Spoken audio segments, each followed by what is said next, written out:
Hey everyone, welcome to Fit Chicks Chat. I'm Amanda Quinn, and on today's podcast, I actually don't have Laura Jackson with me. Instead, I have the amazing Dr. Debi Silber. Hi, Debbie. How are you? Hi, looking forward to our chat. Yes, me too. So guys, we have a lot to cover today, and this is a topic that is like very true and dear to my heart because it is something that I think a lot of people don't pay enough attention to, which is the emotional side and how it affects your physical side, and focusing a lot on betrayal and how that also has a huge impact in terms of moving forward in your life and being able to actually reach goals and everything else, and how all of that will hold you back, I believe. So Debbie is an expert in this. She is actually, she is the creator of the Post-Betrayal Transformation Institute. So Debbie, why don't you tell us a little bit about that before we get into sort of some of my questions I have? Why don't you tell us a little bit about your institute? Sure. Well, you don't study something to this level, the level of betrayal. You don't get a PhD in betrayal and open up a PhD, a Post-Betrayal Transformation Institute unless you've been hard hit by betrayal, and I certainly was. Of 27 years, I was in health and fitness and mindset and personal development and doing the best I could. Mm-hmm. But these betrayals just kept knocking me down and knocking me out. And we just feel like, okay, well, just keep going and just pick ourselves back up again. And the way the universe works, if we don't get the lesson we were meant to learn, it just comes back in the form of another opportunity, in the form of a person. So I had this huge betrayal experience from my family, didn't get the lesson, and then it happened again with my husband. So that sent me right into this PhD program. It was actually in transpersonal psychology, which is the psychology of transformation and human potential. I mean, I was obsessed with transformation because I was doing it, he was doing it, and wanted to understand. And then it was time to do a study.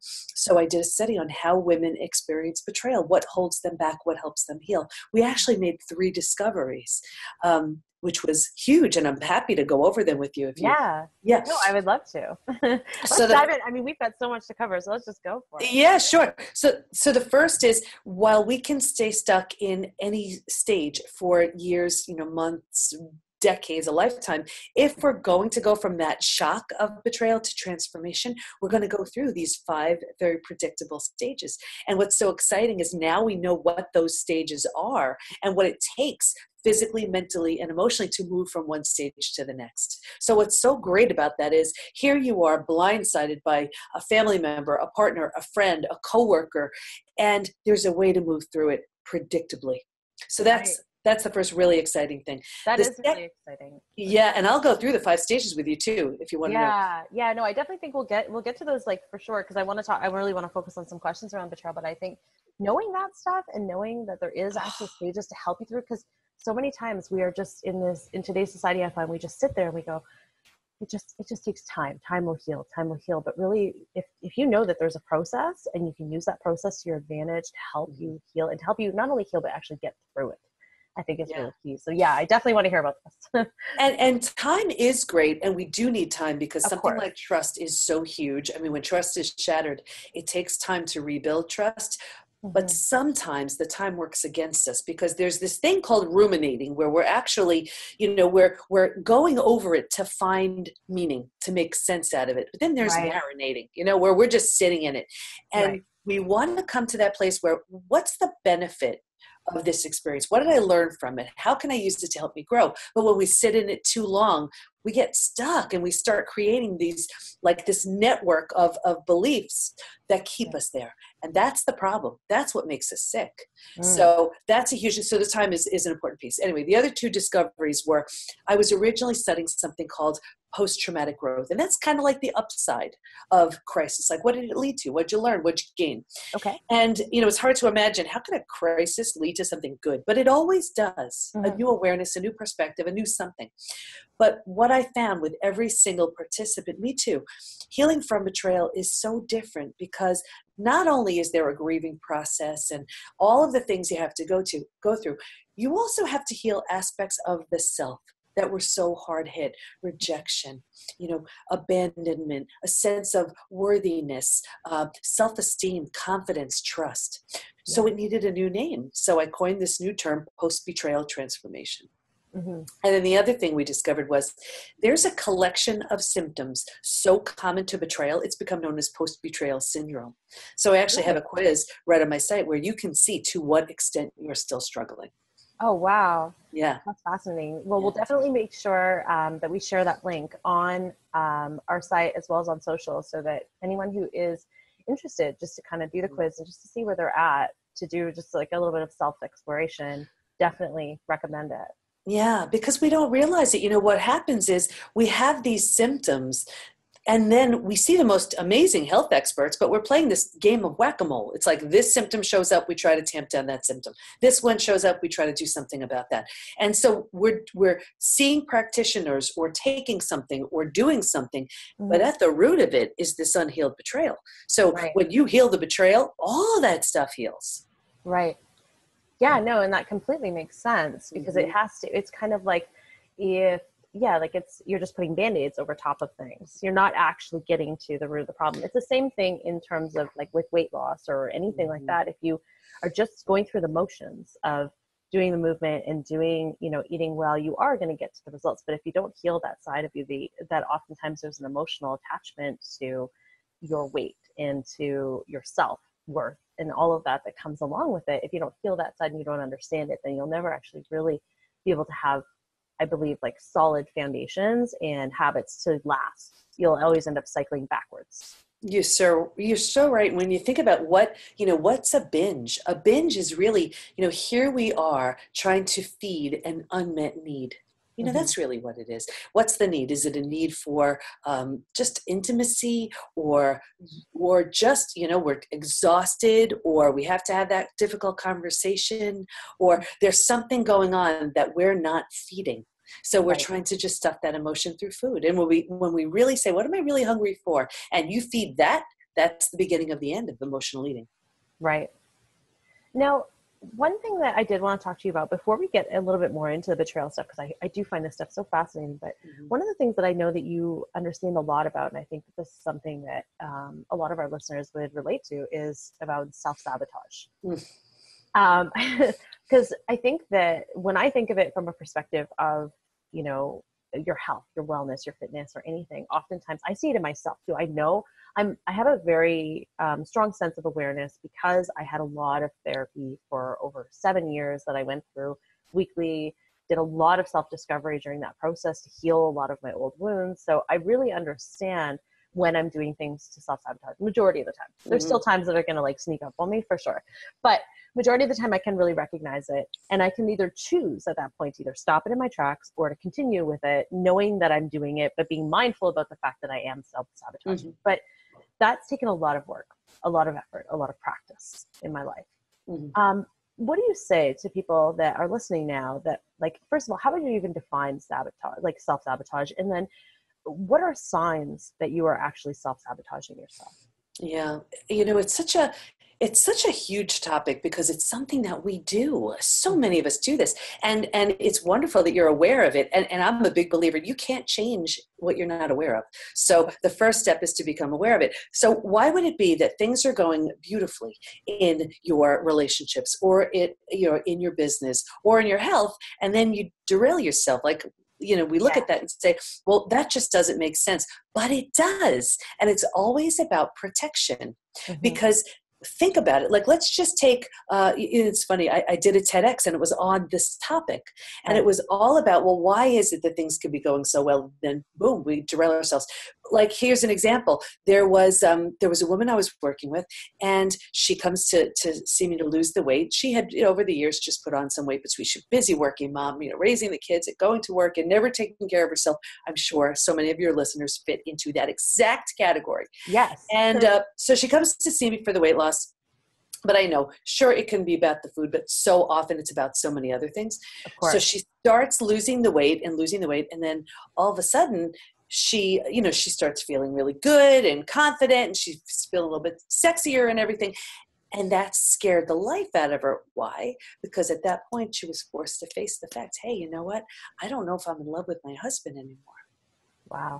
That's a big, right? What do you do with that? That's hard to face. That's hard to realize. So instead, she derailed her weight loss efforts and sabotaged her success. I see this a lot Right.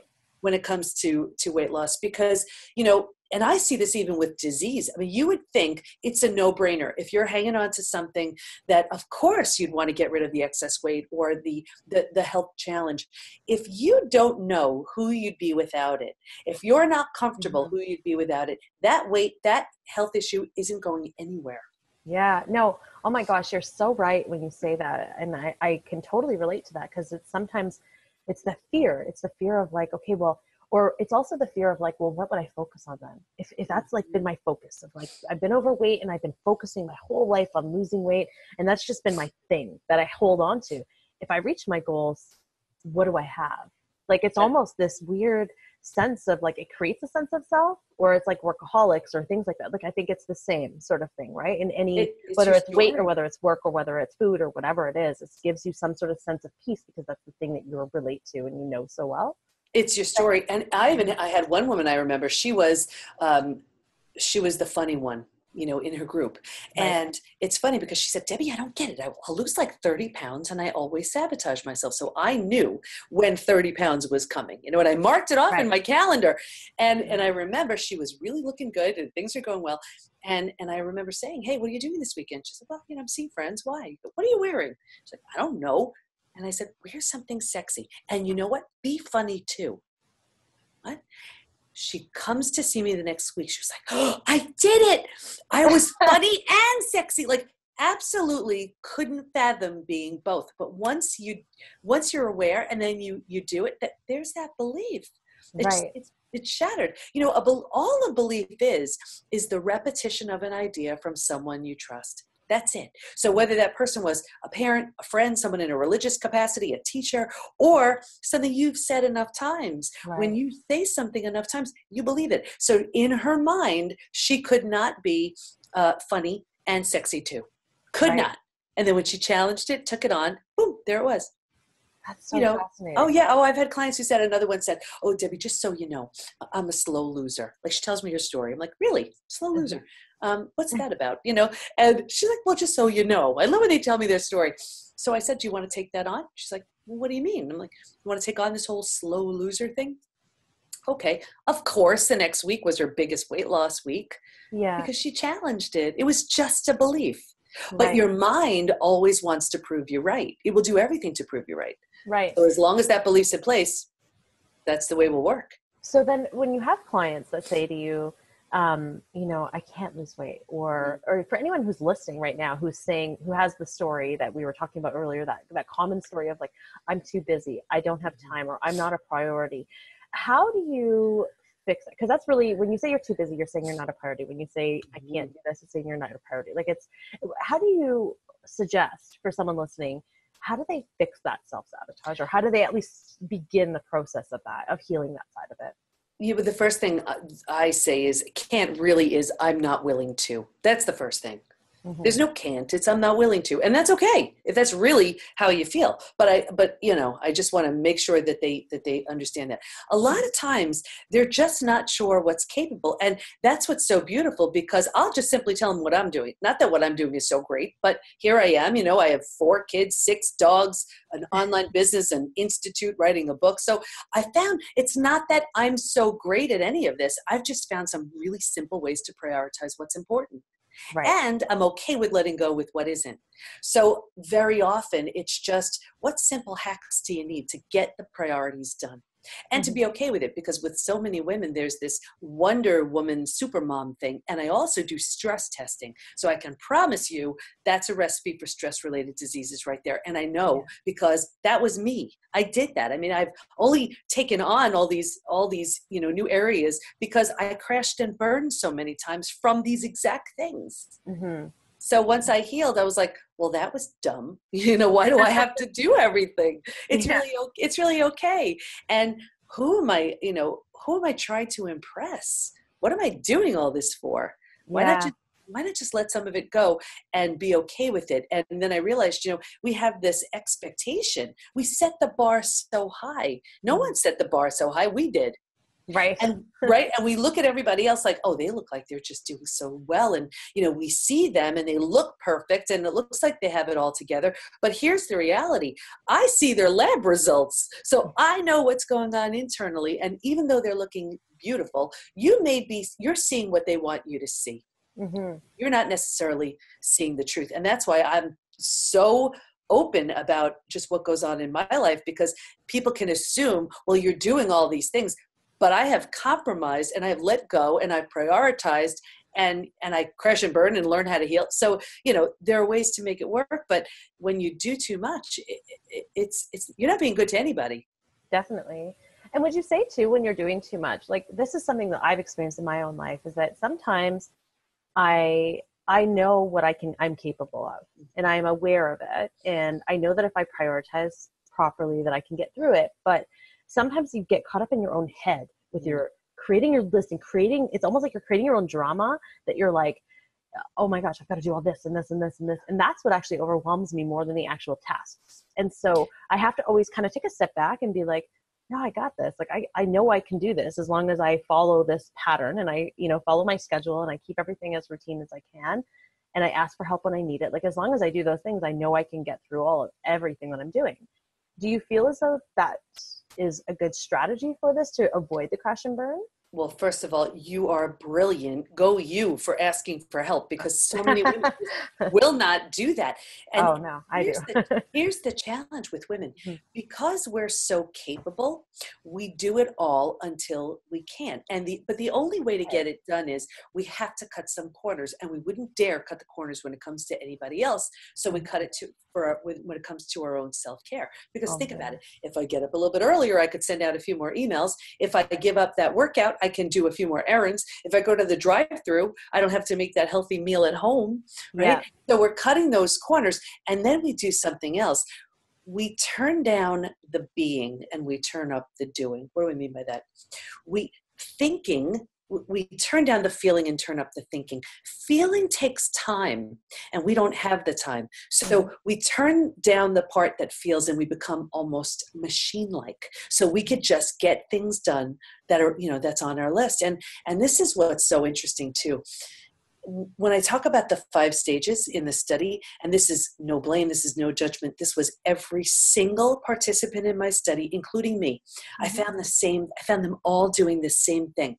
Imagine 4 legs of a table: mental, physical, emotional, and spiritual. And what I found every single woman doing was, it was as if they were only strengthening 2 legs, the mental and the physical. It was as if their bodies were busy moving around based on what their minds are telling them what to do, completely neglecting the emotional and the spiritual. So if you take a look at that table, if there are only 2 legs being strengthened, easy to topple over. Right. And I found that with every single woman I studied. Oh, that's me too, for sure. I mean, and I'm someone who is very spiritual, but I do tend to put my meditation practice aside and my yoga practice aside and things like that, because it's just, there's other things that have taken precedent. So you're absolutely right. I mean, I think it's interesting though, that it is those two. And that's also one of the things that leads into this betrayal, because we're turning down our emotional and spiritual selves. So we're also turning down our intuition. Right. So we get this sense, well, something doesn't feel right. Something doesn't seem right. I had one woman who she went into business with a best friend. I mean, they were so looking forward to working together. And then, after a period of time, it just wasn't feeling right. Something wasn't right, but she was too busy running the business. Well, sure enough, the friend, what kind of friend is this? The friend was stealing all of the clients. Yeah. Really? So, but when we turn down our intuition, we're not as aware or as perceptive. And that's why that makes sense. Yeah. So getting into the betrayal side. So because oftentimes when we think of betrayal from an external standpoint. Do you find, is there internal betrayal as well? Does that Oh, make sense? yeah. Yeah. Yeah. So, self-betrayal is when you've made a promise to yourself that you've broken, like with an addict. Let's just say, I won't have that binge again. I won't have that, that drink again. I won't have that drug again. And then you do. You've not only you betraying the people that are counting on you to stop, you feel Hmm. you're betraying yourself. I spoke with a woman the other day and she said, Debbie, I ate well, I exercised, I prioritized my sleep. I got breast cancer. My body betrayed me. Mm. So we can feel betrayed, self-betrayal all the time, but the most common ones are really, it's that partner, it's the family, it's the Yeah. friend, it's someone in a position of authority, and it's really, the breaking of that spoken or unspoken rule. There's that understanding, or even a parent to a child. I'll listen to you, you keep me safe. Yeah. And then something happens, there's a betrayal. Or your best friend, your secret safe with me. And then you see it on Facebook. It's like, Oh my what? gosh. And Yeah. and we're blindsided because we were honoring the rules. We were respecting the rules and assuming the other person is too. But the Hmm. other person, without our awareness or consent, put their needs on, above ours and just broke those rules. And we pay a huge price for that. Right. And so what does that, when you are dealing with betrayal, Mhm. can that show up? I know the answer to this, but I really want to hear what you have to say. Can that show up in your body physically? Oh my gosh, yeah. Think about it when you're, and especially stage two of betrayal, when the stress response is at the high, is peaking now, is just fully engaged. When you ignite the stress response, now there's this cascade of physical symptoms you can have. Mhm. One of the most common physical symptoms, the most common, was extreme fatigue. Your Yeah. body just can't handle that shock. That shock imprints the body and mind. So Hmm. between the physical shock of it and gut issues, that was huge.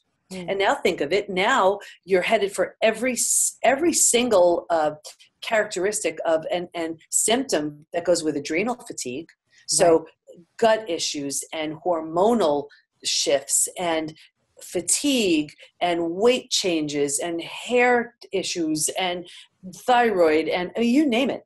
You name it. Right. Right.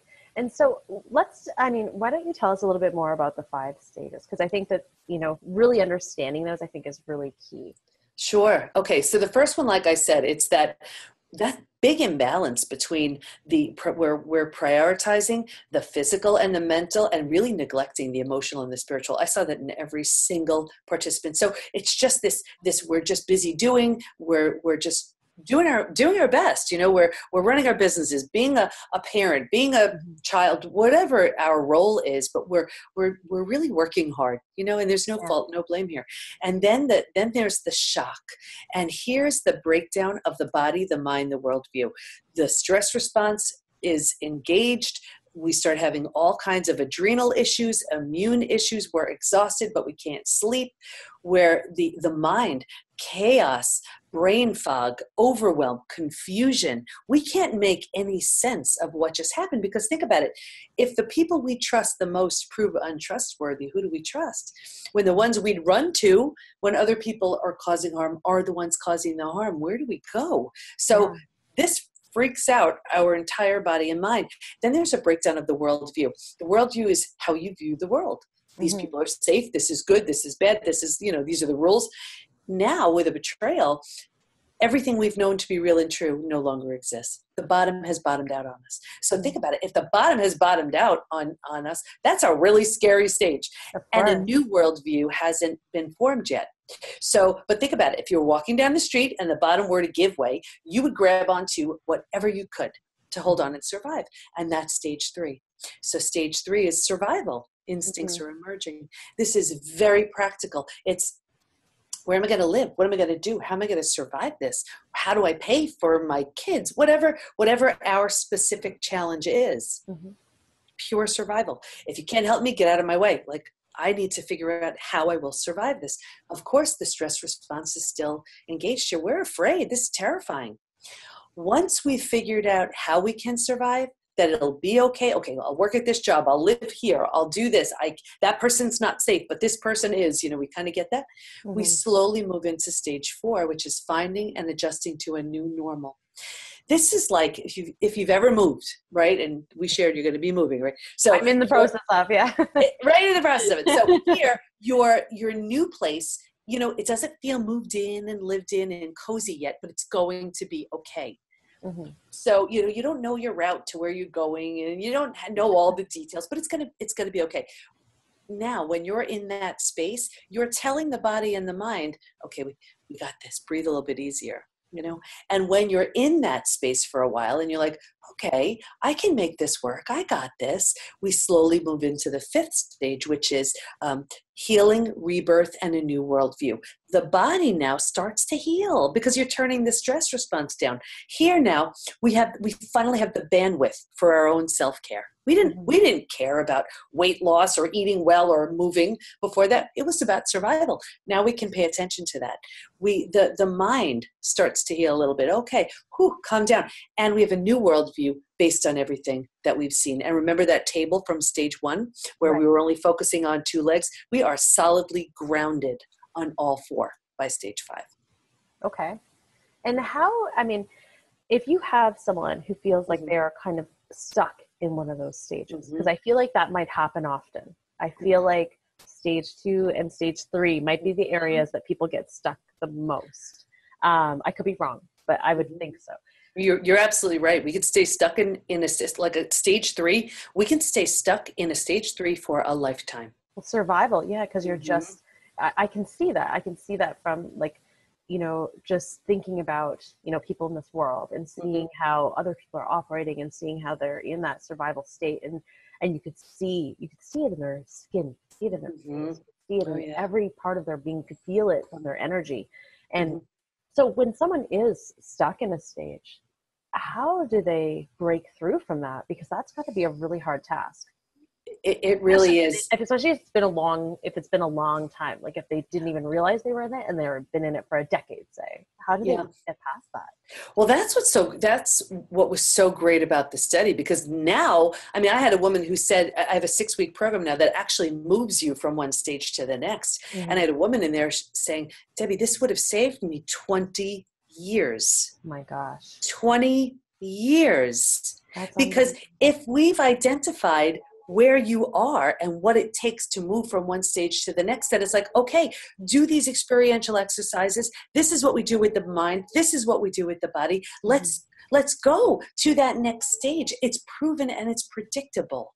Right. So now it's just a question of here's where you are and here's what you have to do to move to the next ones. And I'll tell you, I found that I get so much of my own healing from teaching. So at the end of the 6-week program, I have 2 different certifications. One is to be a certified PBT, post-betrayal transformation support group host, and one to be a practitioner. Because I found when we need that support the most, which is crucial to our healing, we're the least likely to get it.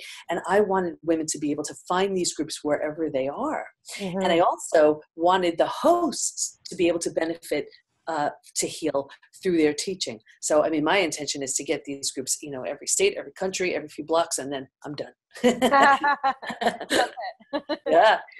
No, but that's an amazing goal, I think, because it's so true. Like if there isn't enough resources out there, they will continue to be stuck. They will continue to go, or they'll continue to try to solve it on their own the same way that they've been doing it for years, which is clearly keeping them stuck in that cycle.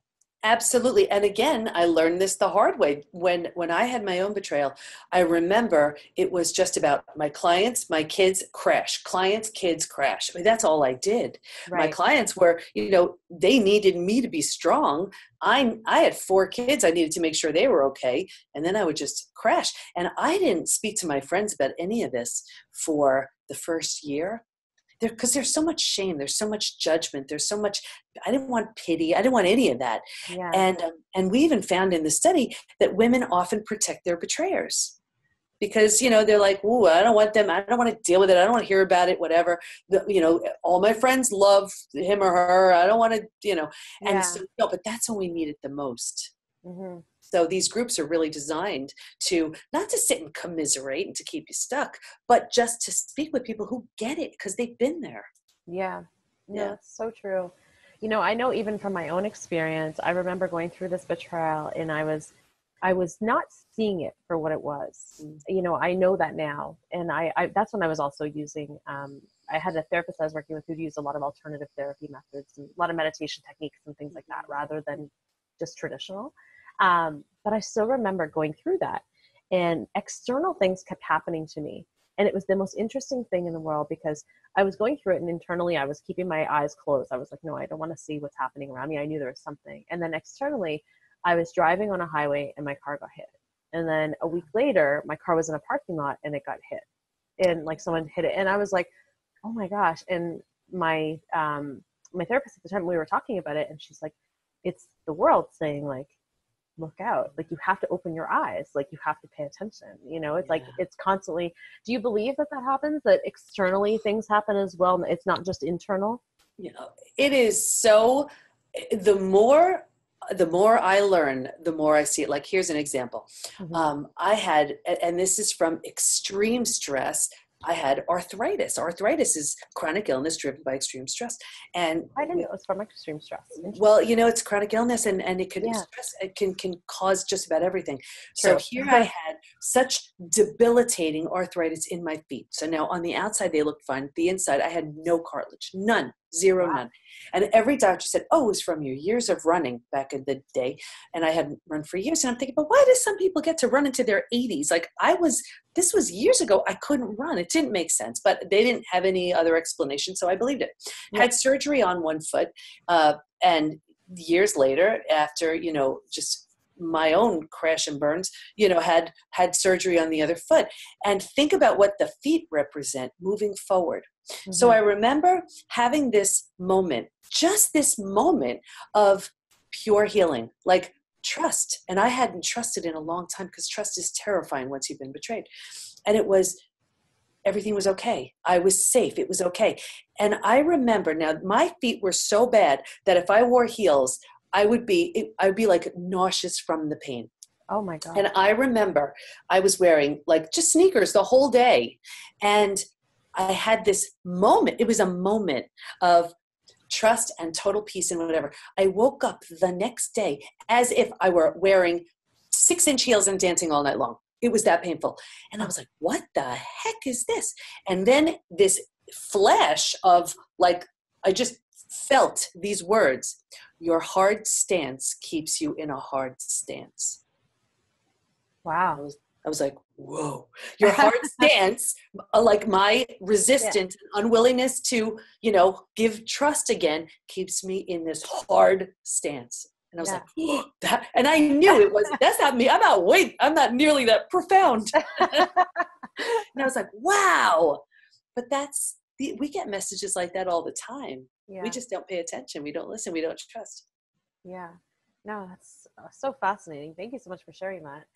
Now, so I know that we do have to wrap this up, unfortunately. I mean, I feel like you and I could probably talk for hours and hours, maybe even said earlier. Like, I think there's just so much to cover. But for anyone who is feeling like maybe they are going through their own betrayal, or maybe they have in the past and they feel like maybe they've healed, but they're uncertain.